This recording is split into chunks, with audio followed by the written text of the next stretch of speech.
بسم اللہ الرحمن الرحیم۔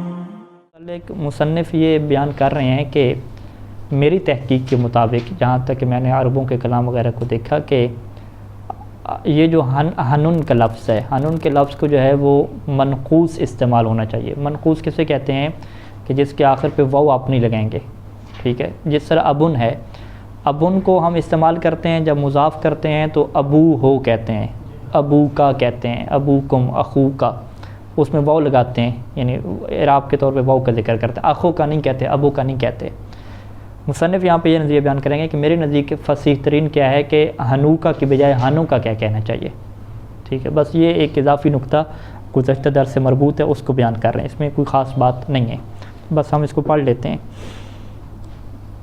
افصح، افصح کیا مطلب؟ ایک فصیح ہے افصح، افل و تفضیل، یعنی سب سے زیادہ فصیح۔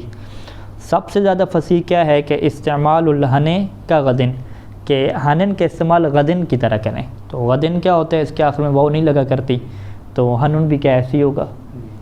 اب شرح میں کیا بیان کر رہے ہیں؟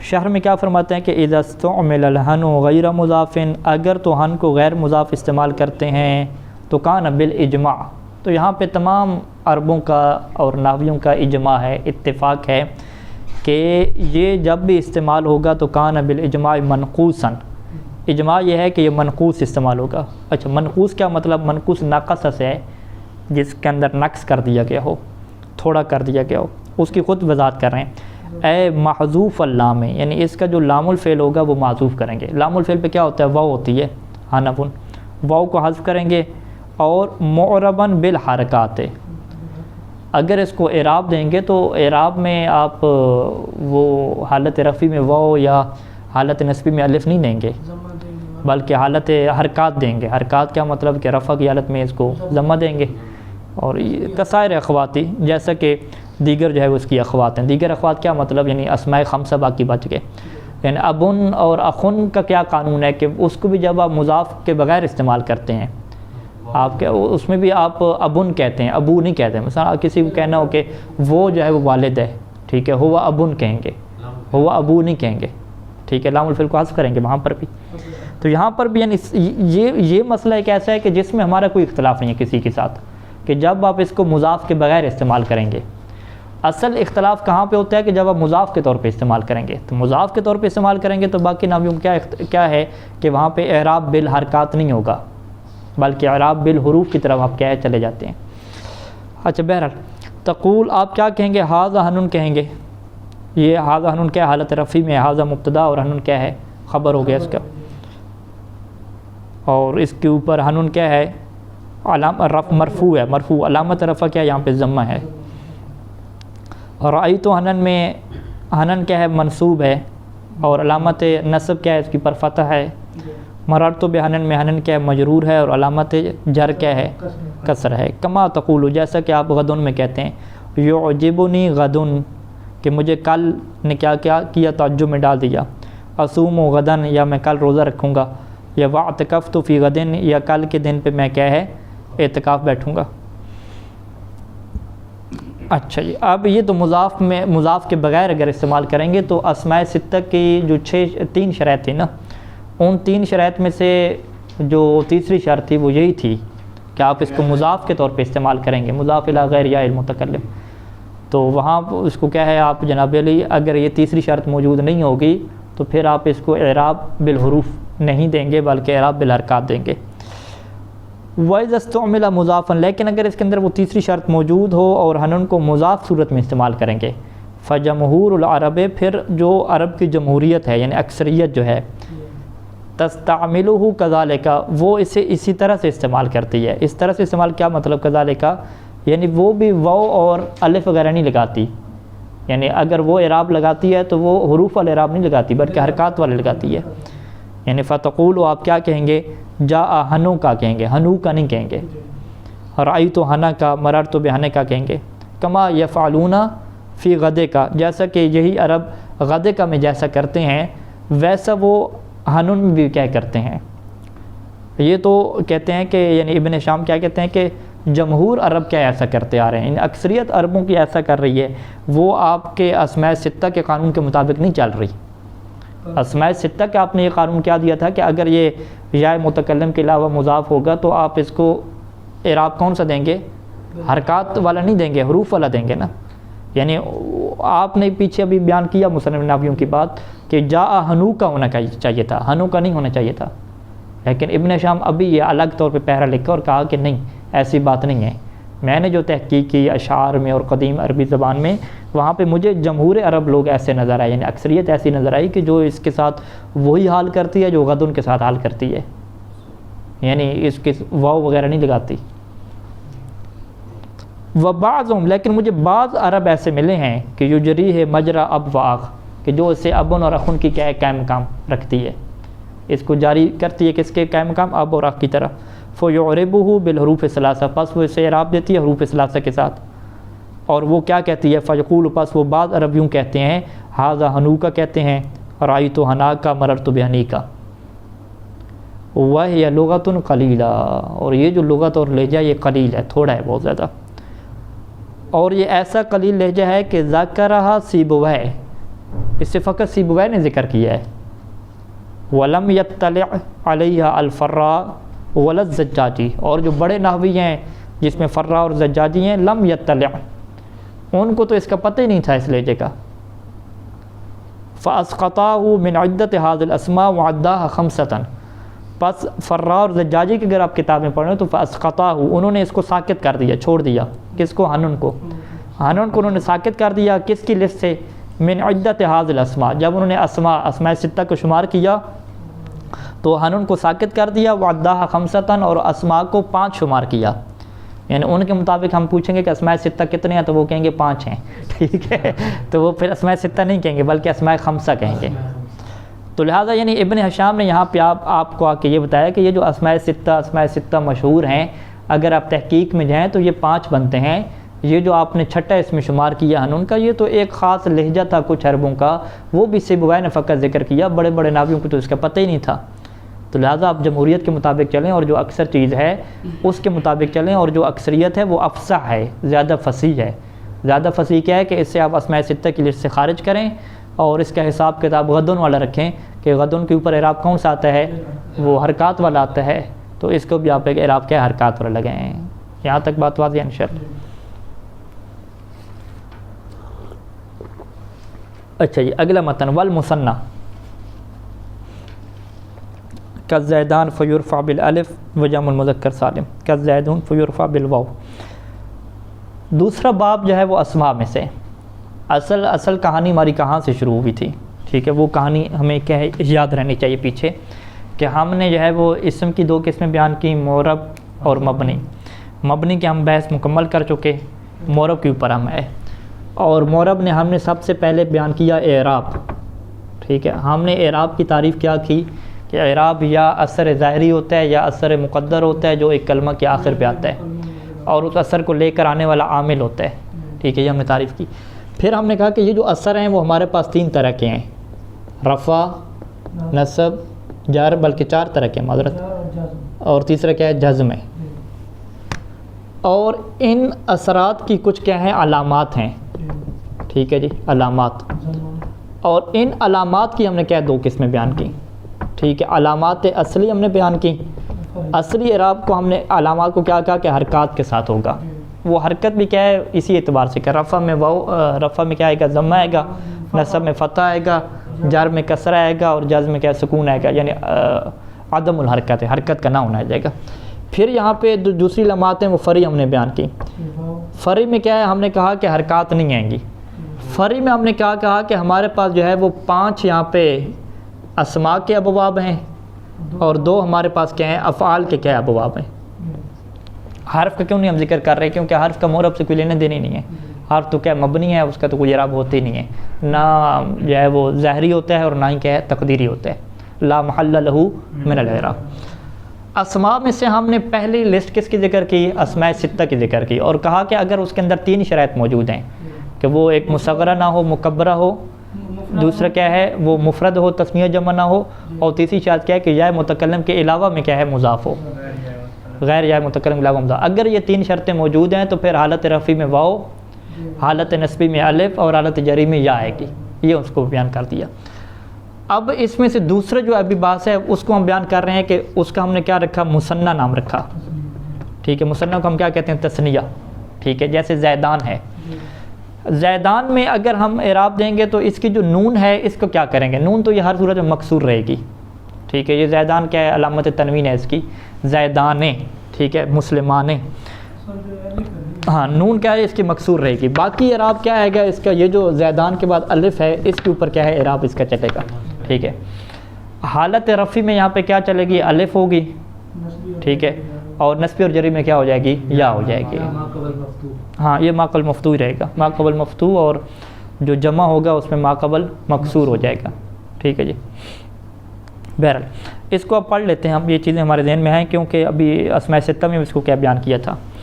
الباب الثانی والباب الثالث، دوسرا باب اور تیسرا باب مما خرج عن الاصل، جو اصل سے خارج ہو گیا. اصل سے کیا مراد ہے، جن کا اعراب اصلی اعراب نہیں بلکہ ہاں فرعی ہے. بلکہ زیادہ اچھا. مما خارج عن الاصل یعنی جو علامات اصلی سے خارج ہو جاتی ہیں، دوسرا اور تیسرا باب وہ مثنیٰ اور جمع مذکر سالم ہے، ٹھیک ہے. مثنیٰ کیسے، جیسے زیدان ہے، والعمران، ٹھیک ہے. عمر کی تثنیہ کیا ہے، عمران ہے کی.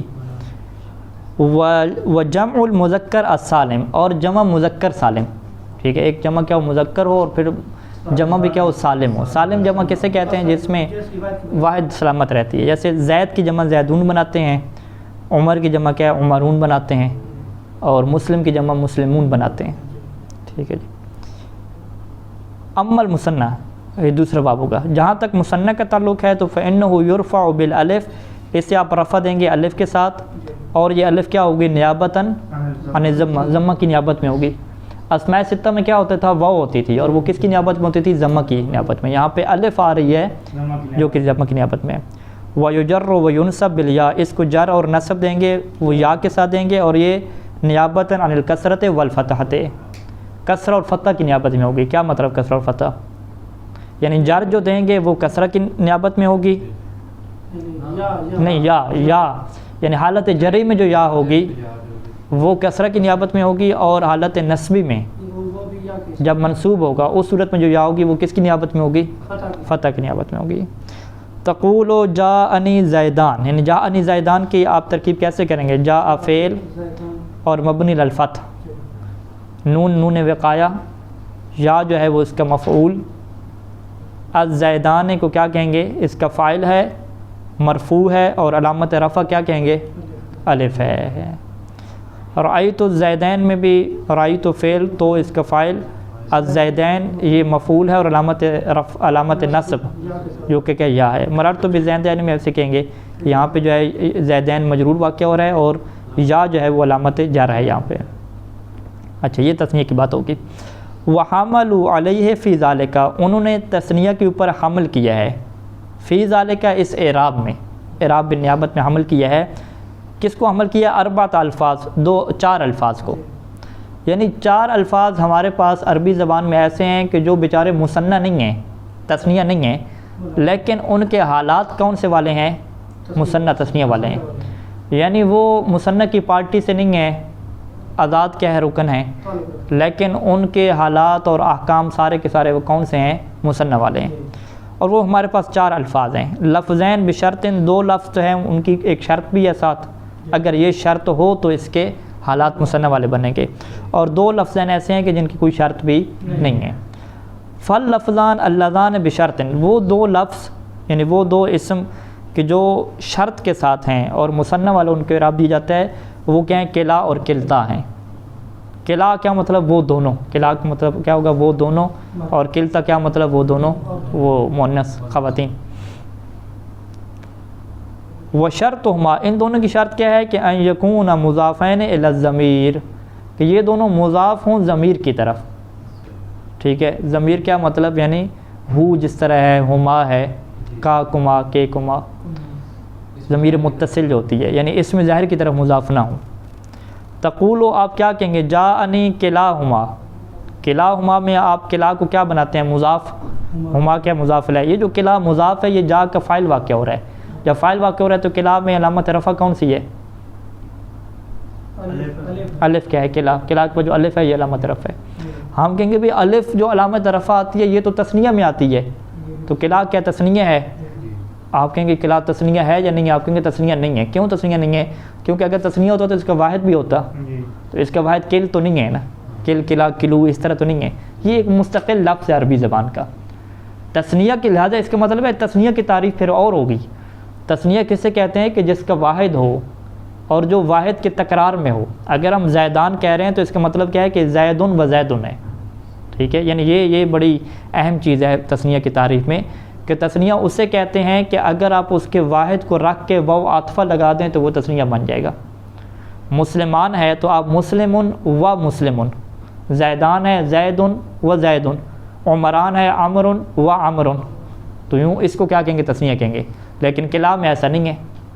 اس لیے تو انہوں نے کہا ہے یہ تسنیہ نہیں، اگر ضمیر کی طرف ہو تو پھر ہاں ماں ہے نا. نہیں، اسی لیے انہوں نے کہا ہے کہ وحمل علیہ فی ذالک، اس سے کیا ہے تثنیہ کے ساتھ ملحق کیا جاتا ہے. ٹھیک ہے، لہذا کلا و کلتا کو مثنیٰ والا جو تثنیہ والا اعراب ملتا ہے وہ تثنیہ ہونے کی وجہ سے نہیں ملتا، بلکہ وہ تثنیہ کے ساتھ الحاق کی وجہ سے ملتا ہے. کہ یہ ویسے آزاد امیدوار تھے لیکن انہوں نے الحاق کر لیا اس کے ساتھ. رائی تو کلیہما، کلیہما میں اب کیا ہو گیا؟ مفعول جب بننا تو یا آ گئی. مررت بکلیہما، میں ان دونوں کے پاس سے گزرا. یہاں پہ بھی یا کیا ہے؟ حالت جری کے طور پہ علامت آ گئی. فَإِنْ كَانَ مُضَافَيْنِ إِلَى الظَّاهِرِ، اگر یہ ضمیر کی بجائے اس میں ظاہر کی طرف مضاف ہوں تو کان بالالف علی کل حال، تو پھر ہر حالت میں اس کا اعراب کیا ہے؟ الف کے ساتھ آئے گا. یعنی علامت رفع میں بھی الف، علامت نصب اور جری دونوں میں کیا آ جائے گی؟ الف. تینوں میں کیا ہے؟ الف آ جائے گی. تقول جاءنی کلا اخوئی، کا اخوئی کیا ہے؟ مضاف الیہ واقع ہو رہا ہے کلا کے لیے، اور پھر خود اخوئی خود بھی آگے کیا ہو رہا ہے؟ مضاف واقع ہو رہا ہے. اخوئی کے کیا مطلب؟ تمہارے دو بھائی.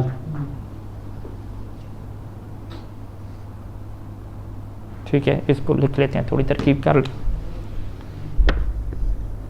جاءنی کلا اخویک، اخویک کون سا تصیغہ ہے؟ ہاں اخوان تھا، یا اخوان تو جمع کا ہوتا ہے نا، یہ اخوان تھا، اخوائے پھر اس کو کر دیا. یہ اصل میں کیا تھا؟ اخوان تھا. یعنی اس کو اگر ہم کھولیں اخوان کو، ٹھیک ہے، یہ اصل میں کیا تھا؟ اخن سے اخوان کیا تھی؟ یہ تثنیہ تھا. اخوان کو جب ہم نے مضاف کیا کا کی طرف تو پھر کیا ہوگا؟ نون کیا اس کی گر جائے گی، کیونکہ مضاف کے اوپر تنوین نہیں آتی اور نون کیا یہاں پہ تنوین کی علامت ہے. تو یہ کیا ہو جائے گا؟ اخوا کا ہو جائے گا، تمہارے دو بھائی. لیکن اخوا کا اگر ہم لے کر جائیں حالت جری میں لے کر جائیں، حالت جری میں کیوں لے کر جا رہے ہیں؟ کیونکہ یہ مضاف الیہ واقعہ ہو رہا ہے. ہااں، اور کلا واقعہ کیا ہو رہا ہے؟ مضاف واقعہ ہو رہا ہے. تو اب اخوا چونکہ تثنیہ کا صیغہ ہے تو تثنیہ کو اعراب کون سے ملتا ہے؟ حالت یعنی حالت جری میں یا ملتی ہے. تو یہاں پہ ہم اس کو حذف کر کے کیا لگا دیں گے؟ یہاں پہ یا ہم لگا دیں گے، تو یہ کیا ہو جائے گا؟ اخوئی کا ہو جائے گا. تو ایک تو یہ ہو گیا، یعنی تثنیہ کا یہاں پہ اعراب ہمیں نظر آ رہا ہے کہ یہ علامت کیا ہے؟ یہاں پہ جر کی ہے یا. ٹھیک ہے، اور کلا میں ہمیں کیا نظر آ رہی ہے؟ الف نظر آ رہی ہے. الف کس کی علامت ہے؟ یہاں پہ رفع کی علامت ہے، رفع کی جگہ پہ یہاں پہ الف آئی ہے. جبکہ یہاں پہ جو اخوین میں یا آئی ہے یہ کس کی جگہ پہ آئی ہے؟ جر کی جگہ پہ آئی ہے. یعنی اس کو تثنیہ والا اعراب ملا ہے، اس کو تثنیہ والا اعراب نہیں ملا، اس کا اپنا کیا اعراب ہے. اس کو تثنیہ والا اعراب کب ملتا؟ کہ اگر اس کے بعد کیا ہوتی؟ ضمیر مضاف الیہ واقع ہوتی. لیکن ابھی ضمیر مضاف الیہ واقع نہیں ہوئی، بلکہ اس میں ظاہر کیا ہوا ہے؟ مضاف الیہ واقع ہوا ہے. رائی تو کلا اخوئی کا، اس میں کلا ویسی رہا ہے. مررت بکلا اخوئی کا فیکون اعرابها. اب دیکھیں یہاں پہ ہم نے یہاں پہ کیا کہا کہ یہاں پہ الف آ گئی. کیا یہاں پہ الف علامت اعراب ہے؟ نہیں. ابن شام کہتے ہیں کہ فیکون اعرابهما حینئذ کیا مطلب؟ کہ جب یہ اس میں ظاہر کی طرف مضاف ہوگا تو اس کا اعراب کیا ہو جائے گا؟ بحرکات مقدرۃ فی الالف. تو اس کا اعراب مقدر ہو جائے گا کس کے اوپر؟ الف کے اوپر. وجہ کیا ہے؟ لأنہما مقصوران، کیونکہ یہ دونوں کیا ہو جائیں گے؟ مقصور ہو جائیں گے. یعنی الف اس کے اوپر کیا ہے؟ مقصور ہو گئی ہے. جیسے فتح اور عصا ہیں، جیسے عیسیٰ تھے، عیسیٰ موسیٰ میں ہم کیا کہتے تھے کہ اعراب اس کو ملتا ہے حرکات والا، لیکن ظاہری نہیں ملتا بلکہ مقدر والا کیا ملتا ہے. وَكَذَا الْقَوْلُ فِي كِلْتَا، اور اسی طریقے سے کیا کلتا کے اوپر بھی ہوگا، مؤنث کے اوپر بھی. تقولو کلتاہما رفعا کلتیہما جرا و نصبا، اور کلتا اختئی کا بالالف فی الاحوال کلہا، فی الاحوال کلہا کیا مطلب؟ تینوں حالات میں، رفع، نصب، جری وغیرہ سب میں ہو جائے گا، ٹھیک ہے جی۔ اچھا، واللفظان اللذان بغیر شرط، اور وہ دو لفظ کے جس کے اندر کوئی شرط نہیں ہے اور ان کو مثنیٰ کے ساتھ ملحق کیا جاتا ہے اعراب میں، وہ کون سے ہیں؟ اسنان اور اسنتان ہیں، یعنی اسنان دو اور اسنتان کیا ہیں؟ دو مؤنث۔ یہ دو لفظ ایسے ہیں کہ جن کو تثنیہ نہیں کہا جاتا، ٹھیک ہے، کیونکہ تثنیہ کی ہم نے تعریف کیا کی ہے کہ وہ واحد کے تکرار میں ہوتے ہیں، ٹھیک ہے۔ اسنان و اسنان میں اس کا اپنا لفظ بنا ہے، اسنن و اسنن تو ہوتے نہیں عربی زبان میں، ٹھیک ہے۔ تقول آپ کیا کہتے ہیں؟ جاءنی اسنان و اسنتان، رأیت اسنتین و اسنتین۔ اب یہاں پہ اسنتان تھا تو الف کیا تھی؟ علامت رفع تھی۔ اسنتین ہوا تو یا کیا ہوگی؟ علامت نصب بن گئی۔ مررت باسنین و اسنتین میں یا کیا بن گئی؟ علامت جر بن گئی، یعنی فتعربہما اعراب المثنى، پس آپ اسے کون سا اعراب دیتے ہیں؟ مثنیٰ والا اعراب دیتے ہیں۔ وَإِن كَانَ غَيْرَ مُضَافَيْن، اگرچہ یہ دونوں مضاف بھی نہ ہوں، کیونکہ ان کی کوئی شرط نہیں ہے۔ کلتا کی شرط تھی کہ مثنیٰ والا اعراب کب ملے گا؟ جب یہ مضاف ہوں ضمیر کی طرف، ان کی کوئی شرط نہیں ہے۔ وَكَذَا تُعْرِبُهُمَا اعرابہ، اسی طریقے سے آپ اسے اعراب دیتے ہیں اعرابہ، یعنی مثنیٰ والا اعراب دیتے ہیں کب؟ اذا كان مضافین للضمیر، اگرچہ یہ ضمیر کی طرف مضاف ہوں، جیسے اسناہم، یا او للظاہر، یا ظاہر کی طرف مضاف ہو جائیں، جیسے اسنا اخویکا، ٹھیک ہے، اسنا اخویکا کہیں گے اور اسنا اخویکا حالت نسبی اور جری میں کہہ دیں گے۔ او کان مرکبین مع العشرۃ، یا جو ہے وہ یہ مضاف بھی نہ ہو بلکہ مرکب کی صورت ہو، دو مرکب کر دیں، کس کے ساتھ؟ لفظ عشرہ کے ساتھ، جیسے آپ کیا کہیں؟ جاءنی اثنا عشرہ، رأیت اثنا عشرہ اور مررت باثنا عشرہ۔ اثنا عشرہ میں نون کیوں گری؟ مرکب کی وجہ سے، مرکب کی وجہ سے نون گر گئی۔ اثنا عشرہ میں کیا؟ نون مرکب کی وجہ سے گر گئی، ہر جگہ پہ کیا ہے اس کی نون؟ وہ مضاف کی وجہ سے، مرکب کی وجہ سے کیا گر جائے گی؟ مررت باثنا عشرہ۔ اچھا جی، مثنیٰ کا اعراب ختم ہوا، اب جمع کیا؟ مذکر سالم کیا؟ تو اس کو انشاءاللہ کیا کل کرتے ہیں۔ صلی اللہ علی محمد و آلہ اجمعین۔